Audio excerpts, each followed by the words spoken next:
What's up, everybody? This is Phil Rogacki. And I'm Jared Abergina. You're listening to Two Tree Guys Podcast.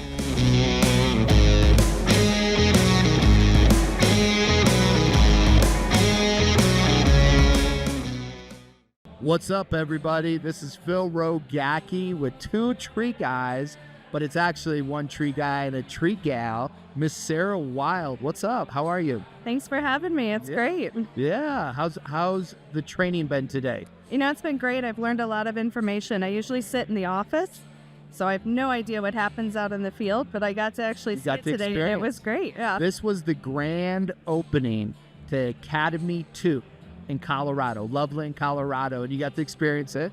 Never met you before, but I'm excited to hear your story. And in this podcast that we have for the listeners and everything, it's like I was telling you, everybody has a unique story in their life, and who you are and how you became who you are today, and different paths and different situations and things that happen in your life. And, you know, we're going to hear your story because your story needs to be told. And there's listeners that want to hear it for that. So tell me your story. So my parents started this company, the Crain company, when I was 8. So it's always been a part of my life. We moved around a lot before my dad started this company. We lived in California and Idaho and back to Colorado. Colorado's always been my home. Now, why were you guys moving around? He worked as a aerospace engineer. Oh, so he wasn't that smart. No, not at all. No, he worked for companies that developed and manufactured parts that went on space engines and space shuttles and the threads on the caps of soda bottles. And now, would he always be at the dinner table talking about work and things he's doing, and you guys have no idea what he's talking about? Not really, no. He was really good at coming home and turning it off and having a great family dinner, and we'd laugh and tell stories. And now that's hard for a lot of people. Yeah. To turn it off. Yep. You turn it off? No. No. You're like, no, I did not follow my dad's lead on No. I work from home, so I'm usually at the dinner table eating on the computer, answering emails I didn't get to that day. 24/7. Yep. 24/7. So how'd you get into this? You know, I tried a bunch of different professions. I am a licensed and trained massage therapist at one point. Okay. That was great, but it was really expensive to upkeep. Really? What do you got to upkeep on there? You have to have professional insurance of your own. Gotcha. Every 2 years, it's like $800. Plus, you have to have 24 hours of continuing education credits every 2 years. Do you still do it, like under the table? Just for like family. I don't, not anymore. I have nails now. But so that was great, but I went through a very tumultuous divorce.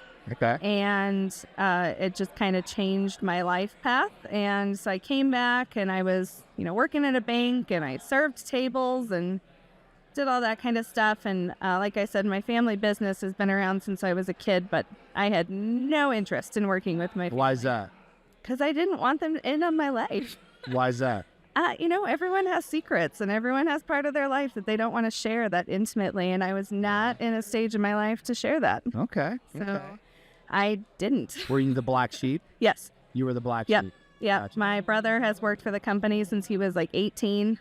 Took a couple years off, did something different, came back. It took me up until about 10 years ago. And you were the rebellious one that went out and said, you know, I'm gonna find something else to do. Oh, yeah. Yeah.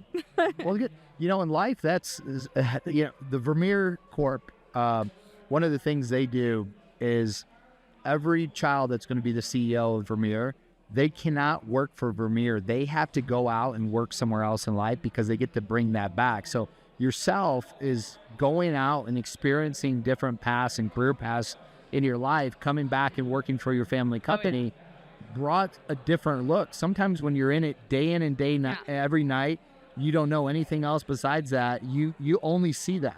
And I wouldn't have appreciated what the business was going to provide to me personally when I wasn't in that headspace.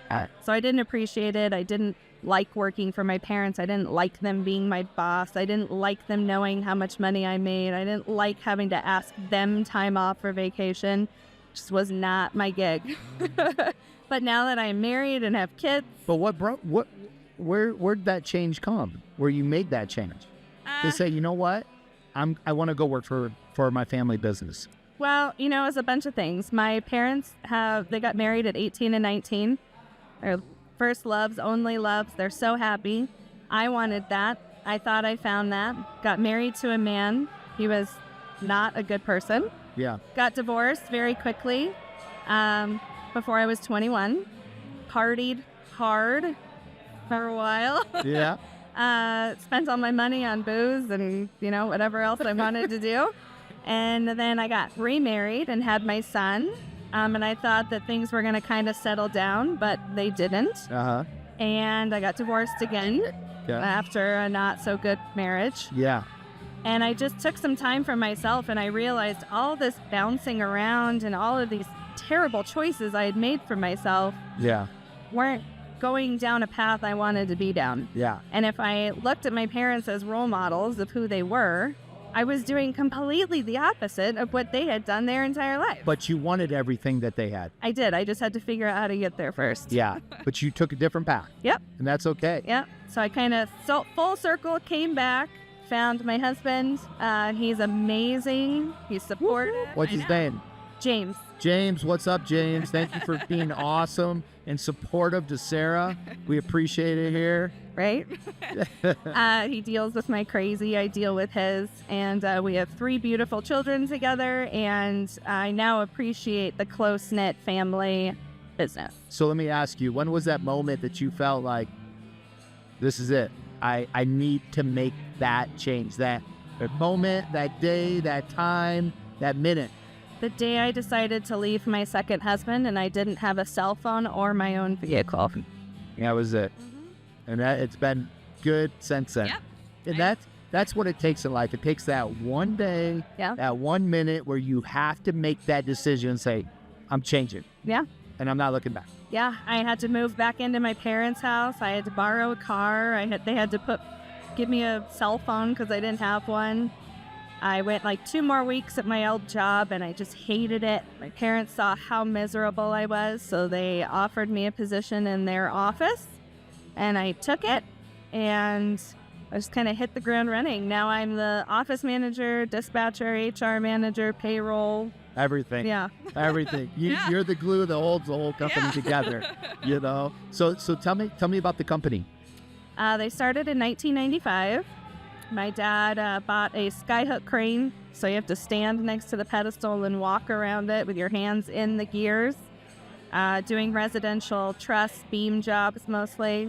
He built the business on that one crane by himself. Why do you want to get into this? My aunt and my uncle both owned crane companies here in Colorado. So he's seen the success of them and said, you know what? I have them as sport, the knowledge from them that let me start it. Well, and who doesn't like big, heavy equipment? Yeah, exactly. Like big toys, right? Exactly. So he even little Lego toys. Yeah, that's pretty you awesome. Like that? I like that. Everybody else likes the big metal toys. I liked your Lego toy, Crain unit. Unfortunately, it's not mine. It's Andy's. I know. But he brought it for me, so nice. That's nice. Yeah. That's right. But so he started this business, and I had horses. I traveled all over the country with them. I trained them. I showed them. I did rodeo, and he supported the family on that one crane income. And then it just kind of expanded. And then the recession hit, and 2008. Yeah, and everybody struggled. But my parents have such a great business and personal relationship that they were able to rally together and survive it. And they came out on top because they kept all their local companies and their local vendors really happy, and they were always there. And they came out, and now we have, we just sold one crane, so now we have 4 cranes. We have semi-trucks and forklifts, and... Oh, man. Yeah. Doing it. Yeah. So what's the future of your company? And what's the name of your company? ProLift Crane and Rigging. Okay. It's currently a smaller company. My brother and I are running the business. My parents are trying to partially retire, so they want to go to Florida where it's hot. Yeah. And we want to expand the company. We want to get more people, more cranes. We want to do more commercial jobs. We're really getting into generator installations and stuff. Okay. But about 90% of our schedule right now is tree work. Really? Yeah. Now, when did you guys get in the tree work side? I want to say Jesse, my brother, broke into the business probably 12 to 15 years ago. Yeah. He happened to meet somebody on like a adult baseball team, and they started talking, and then they just kind of took off with it. And we were one of the first crane companies in Colorado to have insurance to be able to put the man on the hook to lift them into the trees, which was nice. a pretty big deal. Nice. So where do you see the future of your company? I see it growing and expanding and creating a larger employee and customer base and getting into more diverse different opportunities. Right now it's kind of singular. And the tree business is fantastic. We love all the guys and everything, but here in Colorado, when it snows, tree business is really slow. They substitute by shoveling snow in the wintertime a lot. So we want to be able to Can you put some plows on those cranes? I mean, we probably could, but so we want to get into some different commercial avenues and all of that. But we absolutely love the tree industry. All the guys and girls that we work with, they're all fantastic. Good. So the listeners, this is the part where you drop truth bomb, wisdom. I mean, they're gonna cry, motivate, life changing. Right. What can you give somebody out there with your path that you took in this life and where you are today? What kind of advice can you give other individuals that are out there on their way to work, drinking their coffee, or on their way home, waiting for a cold beer and a hot dinner when they get back? Your day might be hard, but tomorrow might be better. That's the truth bomb right there. I appreciate that. Yeah. I appreciate that. Well, Sara, welcome to your first podcast. Woohoo! Welcome to your first podcast. And yeah, today may be hard, but tomorrow may be better, guys. Listen, I appreciate everybody out there. We don't have advertisements or anything during this show. And if you loved it and you liked what Sara had to say today, share it. Tag somebody in it. Copy it, paste it, put it all over social media. This is how we spread the word and help other individuals out in our industry. So again, remember everybody to continue to elevate the standard of our industry through safety, training, and innovation. We appreciate you.